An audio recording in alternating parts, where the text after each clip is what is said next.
afternoon, ladies and gentlemen. It's Scott here from Woke Societies, here to drop another amazing episode of content, and it feels so good to be back here, guys. I got my layout finally figured out. You guys will be able to read along with me. The live stream on Sunday went absolutely fantastic. It's getting better, and I'm just so excited about this channel in general. It's just getting to that point where I already love doing this, but the love keeps getting bigger and bigger, and the support keeps growing as well. So thank you guys for joining me today. Thank you guys for the podcast out there. Thank you for everyone that has been listening, throwing me money, supporting this channel financially, sponsors. You guys have been fantastic. Just want to throw out a quick thank you to all of my lovely fans out there. So I have a big announcement to make as far as a guest that I'm going to be interviewing Friday. It's not going to be live, but it's going to be recorded, and it'll be out probably Friday afternoon. And let's switch over here. We're going to be interviewing Douglas Belmore. And if you guys, everyone knows Red Pill, everyone knows Methods. I tried getting him. I didn't even know he was going on their show. I always call him Professor Q. He was on the Red Pill show, talking about his channel, his story, why he started the Q University. But he's going to be on with me on Friday, and we're going to talk to him about his journey, and just to get to know him a little bit, because he's starting a school here, and it looks like, let me just pull up his YouTube. His YouTube here is called Q University, and he just breaks down Q, the drops, and he's very knowledgeable of Q, and he's a teacher, and his backstory is absolutely crazy. So we're going to be interviewing him Friday. I meant to make that announcement on Sunday, but I completely forgot with the chaos of the stream right beforehand, and I was trying to take care of a million other things. So that is that. So that is going to be very big. So that will be out hopefully Friday. That is my only day off, so that is why I had to choose Friday to do that interview. But either way, it's going to be fantastic, and I know you guys will enjoy it. So let's just jump into the beginning of the show here. Obviously, you guys know the YouTube channel. You guys can subscribe, like, share, comment, as you guys always do. Just hit that like button. It gets this episode out there organically. You guys can go to my Patreon, become a patron for as little as $1 a month. You can donate more. That is completely up to you. My BitChute and my wokesocieties.com webpage with all of my podcasting platforms, so you can download my episodes on the go. And of course, if you guys are feeling even more generous, you could always give me the one-time gift to paypal.me/wokesocieties. It is very appreciated, and it's going to support this news channel that I absolutely love doing for you guys every single episode I make. I thoroughly enjoy it. So what are we going to start with today? Today we're going to start with news that broke yesterday, and I linked up a Q proof to it. There was a bunch of people talking about this. I was looking for it as well, so I tweeted about it. But you guys heard the big news yesterday from Tom Fitton. Federal court orders deposition of Hillary Clinton on emails and Benghazi attack records. Rules prior testimony left many more questions than answers. So Tom Fitton is going to be getting his... I don't know if he's going to be actually the one grilling Hillary in court, but somebody is. And I don't know if this is going to be overhyped, if this is going to be, I don't know, something that isn't going to really go anywhere. If anything, it's going to make her look even worse as far as her emails and Benghazi, but I don't know, ladies and gentlemen. I don't know. But we're going to see what happens, and she has 75 days to respond, I believe, or 75, whatever the 75 days is, she has either to respond or until she has that court date. But either way, I wanted to just show you guys this Q proof here. This is a 1-year delta with a screenshot of Trump's tweet saying, "Buy crooked Hillary." And today we received breaking news that Hillary Clinton will be back in federal court over her leaked emails and Benghazi 1 year to the date. What are the chances? And this is 29/15. Q calls out Hillary's Twitter banner image. This was on March 2nd, 2019, guys. This is why I thought this was something to mention. So we get this deposition that she's going to be she's going to be in court again. And March 2nd and March 2nd line up with the original drop.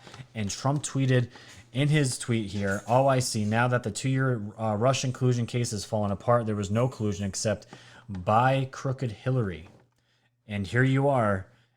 It wasn't BY. He put BYE, as in waving goodbye. And the Democrats, they say, "Gee, I have an idea. Let's look at Trump's finances and every deal he's ever done. Let's follow discredited Michael Cohen." So, who knows, guys? We'll see what happens with this. But I thought it was very interesting, regardless. But I feel that's a huge Q-proof. It's a 1-year delta. And what's really interesting here, that was post 2915. We have here, I want to throw in 2725. Clinton's public health will begin to rapidly deteriorate. And I remember this drop. I was awake by this point when these drops were first coming out. And the post says, "Chatter, Bill and Hillary's public health will begin to rapidly deteriorate." So I thought it was interesting that she has 75 days to respond to this. Is that 75 days in that time frame? She's obviously going to wait to the last moment. Is something going to come up with the coronavirus? That she may have gotten something, or she's ill, or she's had this disease for some kind of disease for a long time, and now she's just publicly coming out with it. And what is going to show up? Is she going to use this as an excuse to get out of this deposition? Because she's going to be under oath at that point, and that is the last thing she wants right now.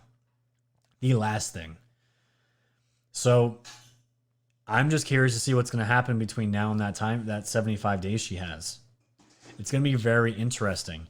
But the other thing, too, I wanted to show you guys is this other drop here, 747. This is going back. It's called Slave Gardens. Flowers and gardens. Learn the hidden symbolism.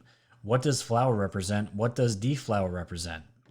And this was, I got this from Julian's Rum here. Hillary put out a tweet yesterday, and she deleted it. And of course, we got screenshots of it.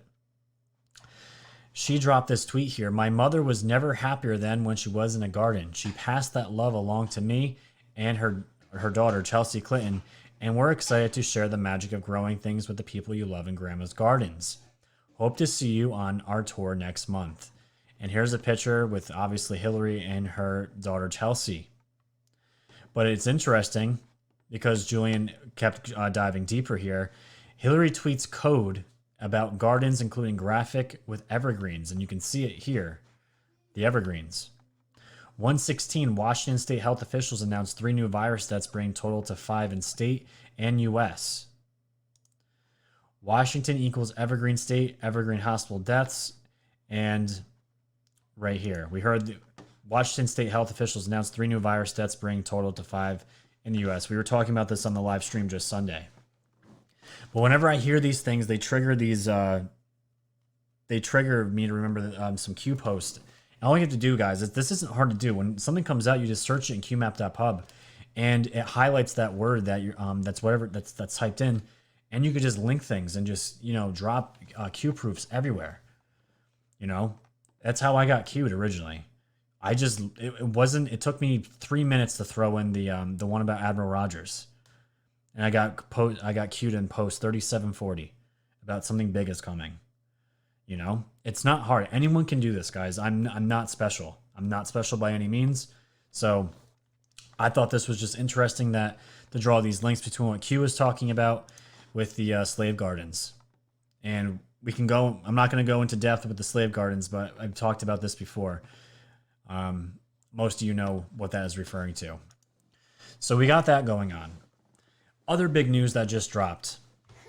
This came out yesterday. And this to me is more exciting than Hillary knows as far as the future of this channel and in the futures of the new age of media that is bursting at the seams to take over. This is from National Review. Barr taking over antitrust probes of Silicon Valley tech companies. Attorney General William Barr has tightened his control of the Justice Department's antitrust probes over the last several months, a move that could spell trouble for Google, Facebook, and other Silicon Valley tech giants. The Attorney General, along with his Deputy Attorney General Jeffrey Rosen and several other officials have personally taken over the antitrust probes, Politico reported Monday. The move made good on a promise Barr made during his confirmation hearing when he vowed antitrust issues would be a priority for him. I think a lot of people wonder how such huge behemoths that now exist in Silicon Valley have taken shape under the nose of the antitrust enforcers, Barr said at the time. Barr's more focused oversight of the probes has effectively pushed aside the head of the DOJ's antitrust division, Assistant Attorney General Malcolm Delrium. Because of Delrium's previous legal work for Google, he and the official directly under him, Deputy Assistant Attorney General Barry Nigro, were both recused from the Google investigation as of earlier this month. Barr, a former attorney for Time Warner and Verizon, dealt with antitrust issues in that capacity. I didn't know that before. A fact that critics of Silicon Valley have said gives them more faith in him despite the increased pressure on the companies. And that's good because I didn't know he had prior experience with antitrust with Time Warner and Verizon. So that does give these big tech giants some kind of feeling of fairness that would be coming from all this. But either way, this is great news. Reddit CEO Steve Huffman said last year that the law has encouraged good faith attempts to mitigate the unavoidable downsides of free expression. Catherine O'Hyam, Google's global head of intellectual property policy, has agreed, saying the statute incentivizes action against harmful content. So, of course, big tech giants, they're against any kind of more pressure of their companies. But the problem is right now, especially with YouTube, anything that's labeled a conspiracy theory, anything that's labeled any kind of truth gets rolled into hate speech and conservative content, which we all know is completely censored. We're censored all the time. Just simple retweets and likes on Twitter are banished. You have to hit the heart button 500 times to like certain tweets about Trump. It's just sketchy, shadowy, behind the scenes BS that we all know is there.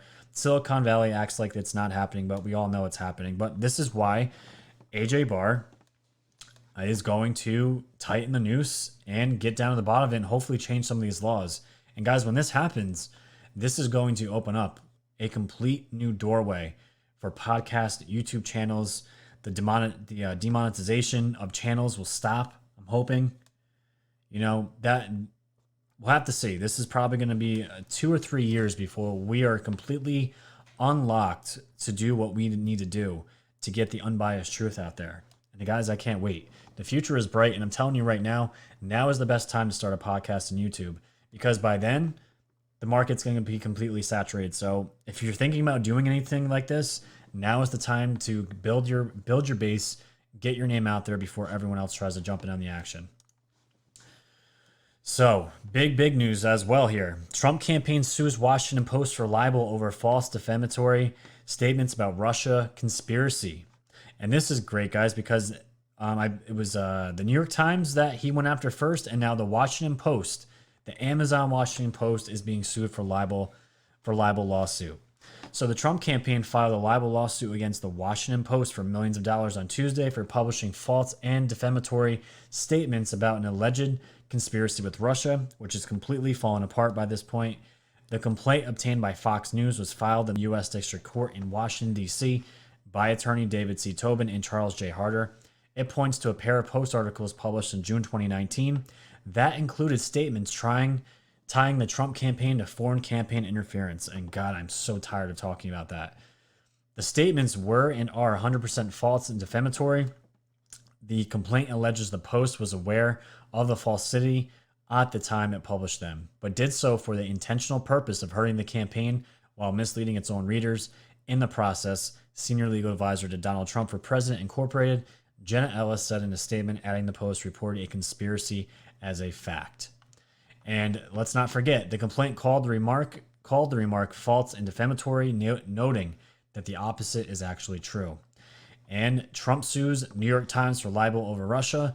The Mueller report concluded that there was no conspiracy between the campaign and the Russia government, and no U.S. person intentionally coordinated with Russia's efforts to interfere with the 2016 election, the complaint said.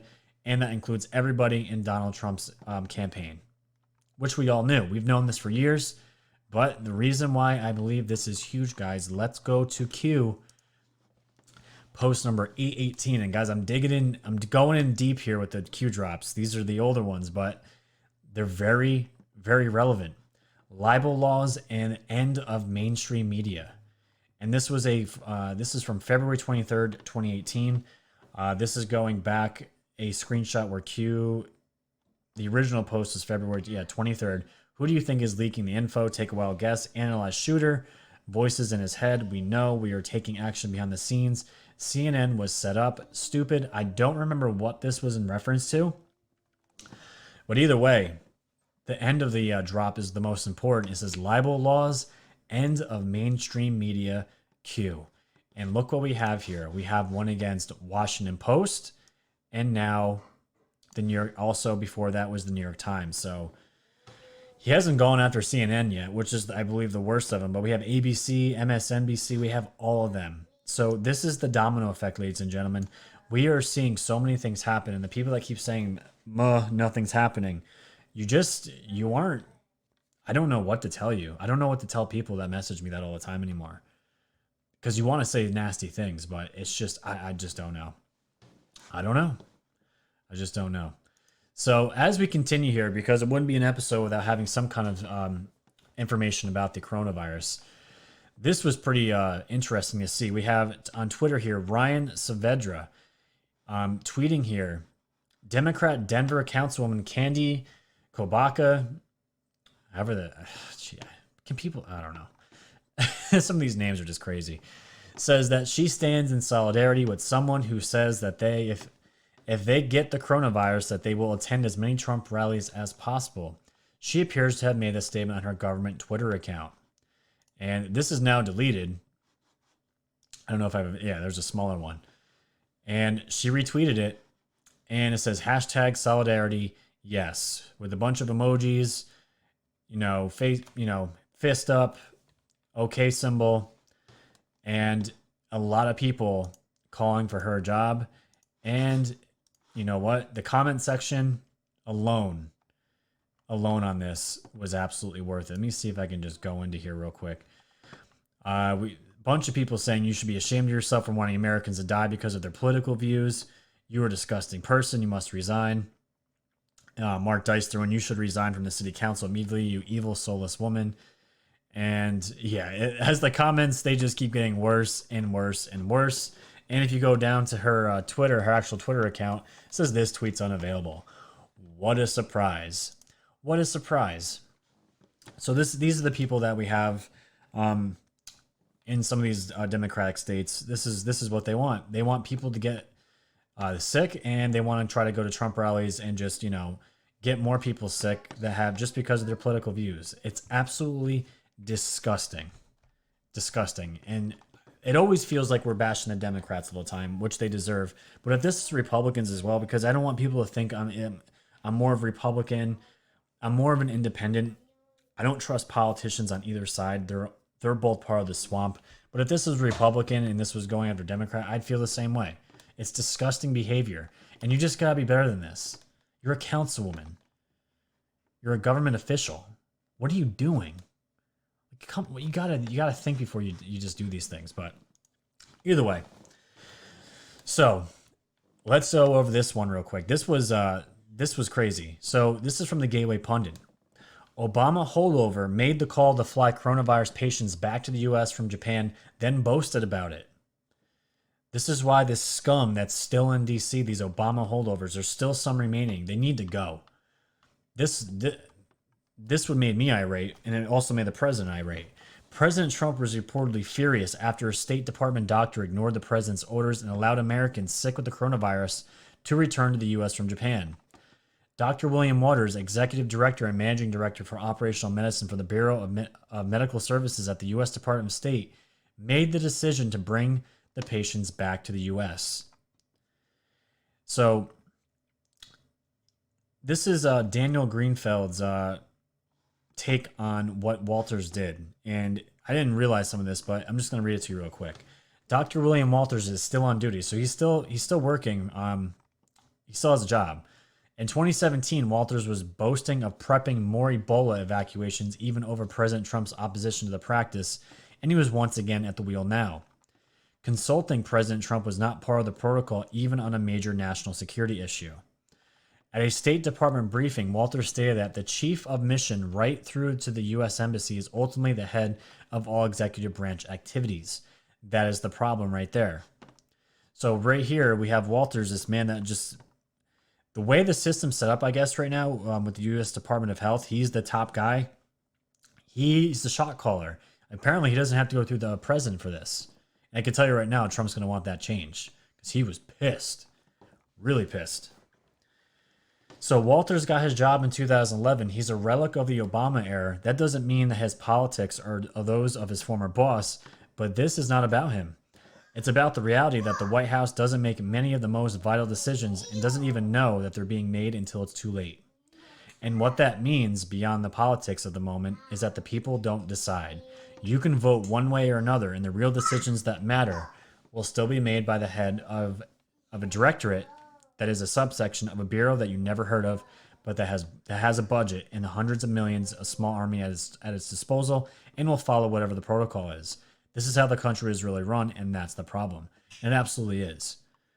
Something that is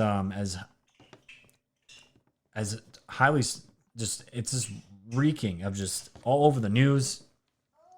It's being talked about by everybody.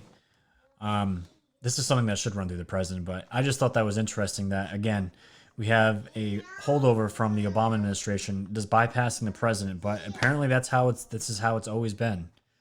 So that definitely needs to change. But let's throw some humor in. I don't know if this will be humorous. This was humorous to me, but this is absolutely disgusting. This is a tweet from Donald Trump Jr. here, and this is going to be a video of Mike Bloomberg putting his hands, it looks like, on some food, on some pizza, sucking on his fingers and just touching the coffee, box of Joe coffee right next to it. And I just want to read the tweet. Truly disgusting. Also shows that Bloomberg has never been around other people in a communal workspace. The fact that he and his influencers put this out thinking it normalizes him is even scarier. Mike, send me 1 trillion as a retainer and I'll teach you social media. And I don't know. So if you look at the video, it says how to spread coronavirus. I don't know if that was what he put or if this was somebody that was just trolling him and showing how outrageous this is. But this must have been either a Snapchat video originally, but it says, when in doubt, rip the crust off. Let me roll this back here. See if there is sound. I don't know if there is sound. No, there's no sound. So for the people out in podcast world, it's just a video of Mike Bloomberg ripping crust off, and he's sucking on his fingers, and he continues to touch the food, and he touches the box of coffee. And it pisses me off because, like I've said before, I told you guys this before, I drive in my truck when I'm going from stop to stop that I take care of. I listen to sports radio because there's not really much else to listen to. I can't listen to news. I can't. And I listen to ESPN. They're part of Disney. So they're going to be playing, obviously, Democratic ads. And ever since Trump had his press conference about the coronavirus, they've taken bits and pieces of that. They've doctored it. They manipulated it, which is whatever. You know, your political rival is going to do this. But all you hear is how incompetent Trump is to deal with a virus like this because he's done it before in New York City. But then you go and see crap like this. It's just like, I don't get it. Because if you have to think, coming from the other side, if Trump had a video like this, it would be all everyone would be talking about. And I know it's today's Super Tuesday, but it'd probably even rival that because of how biased the media is. I don't know. So there you go, guys. Just to gross you out a little bit and throw some humor, of course, but it's absolutely disgusting. But speaking of Super Tuesday, which is today, I wanted to cover this because this broke during our live stream. I didn't even know it was happening, that Buttigieg exited and he's now backing Biden. And this reeks of absolute quid pro quo. That's just me throwing it out there. There's no evidence of this. It's just me having just a negative view towards all these people all the time. But this is from the Washington Examiner. And they write, despite his solid showings in Iowa and New Hampshire, Pete Buttigieg had no further path to acquiring a significant portion of Democratic delegates, even in the case of a contested convention. Thus, he dropped out of the race prior to the crucial Super Tuesday race, and in doing so, he may have just reopened a path to the nomination for Joe Biden and his recently salvaged campaign. On Saturday, Biden blew out his competitors in the South Carolina primary, not only winning most delegates, but also proving his dominance among black voters. A bellwether of Democratic success since Michael Dukakis, but between Vermont Senator Bernie Sanders' recent national surge and Michael Bloomberg spending $500 million to cut into Biden's moderate lane, Biden seemed non-viable in too many states to win a significant portion of Super Tuesday delegates. But that is all about to change, ladies and gentlemen. South Carolina and state-specific polling indicated that Biden was probably already on the rise in some southern states, but in California, he seemed likely to miss the 15% threshold at which delegates are awarded. Meanwhile, he didn't seem quite dominant enough to ensure wins in states such as North Carolina. According to Morning Consult, although a 21% plurality of Buttigieg supports deemed Sanders their second choice, another 19% would go for Biden or Massachusetts Senator Elizabeth Warren. Even just 1/5 of Buttigieg's support could help Biden cross the 15% threshold in vital districts or even the state of California. So to sum this up, guys, it was very odd to me that Buttigieg seemed he wasn't going to be giving up just yet. He had some momentum. And then we find out that Joe Biden wins South Carolina, and not even within a day or two, Buttigieg drops out. He drops out. And there was a couple others. Tom Steyer and the other woman, I can't remember her name right now. But guess what? They are all backing Joe Biden now. And it stinks because we all knew this was going to happen, but now we're actually seeing it happen. This is a complete team up on Sanders. Complete team up. The media is against Sanders. The Democrats are against Sanders. No one on the left side wants Sanders to win besides Sanders' own support. And he's got substantial support, especially from the young voters. And it still says, one must also keep in mind that many early voters in California and other states have already cast their vote for Mayor Pete and cannot give it back. Still, Buttigieg's departure marks yet another strange and unexpected twist in a wild, unpredictable race. But this was interesting. I wanted to throw this in there. This was from iPod. If you guys, sorry for the people on the podcast that can't see this. It's a picture here of Biden with Beto O'Rourke here. I don't know what is it. Where is this restaurant here? I don't know what restaurant. It's called Whataburger, I guess. Whataburger. That's not native here at all. This is not local to New York. I've never heard of that. But In Pursuit of Truth wrote, on this day in 1805, Julius Caesar shares a root beer float with Academy Award winner Genghis Khan at Roscoe's Chicken and Waffles. Absolutely fantastic. And I just show this picture because we already know what happened with Ukraine with the quid pro quo, that Biden's currently under investigation now. And he's got to be loving life a little bit more, that his campaign has revived a little bit, especially winning South Carolina. But now, the first thing we thought was, well, do you think Biden made some backdoor deals with his Democratic rivals, saying, hey, you back out now, support me, maybe good things will come to you when you run again in the next election. Who knows? But it's something very interesting to think about because you guys can see it coming from a mile away. We knew this was going to happen. Everyone is out to get Sanders, and it started in Iowa with that crappy app that Buttigieg was financing.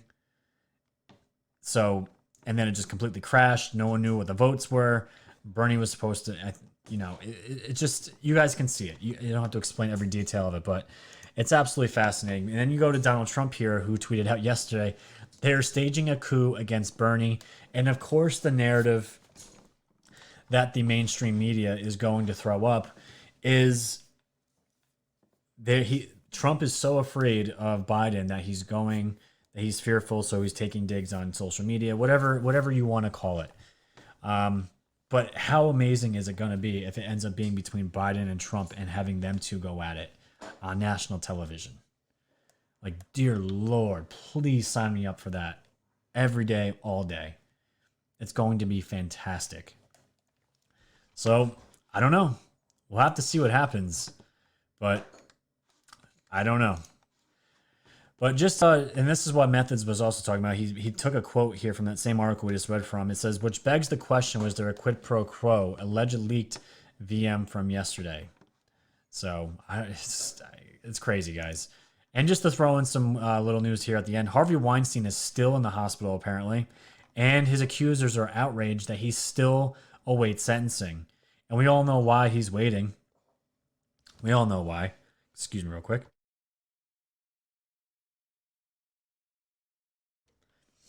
He's waiting as long as he can because he knows so he's gonna die. There's no doubt about it. He's not going to survive long. There's really nothing else to read from the article, but he's still in the hospital, which is absolutely crazy. So, and just to throw in this quick story, because we're talking so much politics, I do miss the UFO, alien tech, Space Force, all those topics, the projects. I miss going over them, but the politics have been just, it's election year, so it's just dominating everything. I wanted to throw this in here. Physicists successfully. Let's just say physicists levitate large objects with sound waves. And I wanted to bring this up because we always get into arguments outside the show with friends and family about how the pyramids were made. And I say, well, my opinion is we were definitely helped by ETs, aliens, and they must have levitating technology and some kind of way to cut the blocks, the stone, perfectly so the pieces would fit. They ain't dragging those up that far, and when you hear architects talk about the pyramids saying it'd be almost impossible to recreate them now with how they were built, it makes you think. So development for the tire industry is focused on minimizing friction between car and road. The key to high-speed concepts such as Hyperloop is the elimination of friction in transportation, which is why any new land transportation options will be inspired by the goal of decreasing or eliminating friction.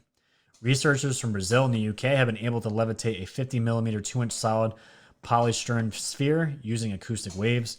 These waves have been used before to levitate objects. However, they did have a threshold and they're very small, but even so, their study published in Applied Physics Letters discovered that by combining multiple ultrasonic transducers, they were able to levitate objects much larger than the acoustic wavelength. Their setup used 3 ultrasonic transducers positioned as a tripod.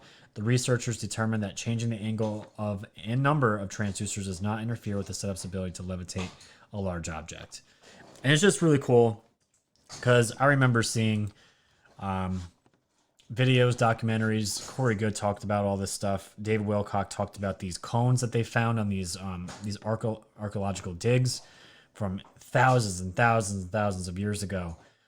These cones, and from readings people have found in tablets and a bunch of things, that these cones were used to somehow, they transfer energy and they used sound, they emitted sound, and they were able to lift gigantic objects at will. Just saying, the stuff's out there. We're just trying to catch up. I swear. I don't remember who said the quote, but we are a species with amnesia. So, very interesting. Very interesting. So, there you have it, guys. That is the show today. Thank you for joining. So, hit the like button, share. Let's hear your comments. Tonight is Super Tuesday. So, there's going to be obviously a lot of things going on and all that good stuff. So, hit the like button, share, tell your friends and family about this channel. Go to my Patreon. Go to the paypal.me. Send me any kind of gift that you guys would love to give. And of course, it goes right back to the channel, which is all for you guys anyways. Support independent media, ladies and gentlemen. We are the future. We are the news now. So with that, thank you all for listening. Thank you everybody out there in the podcast. You are appreciated. And until then,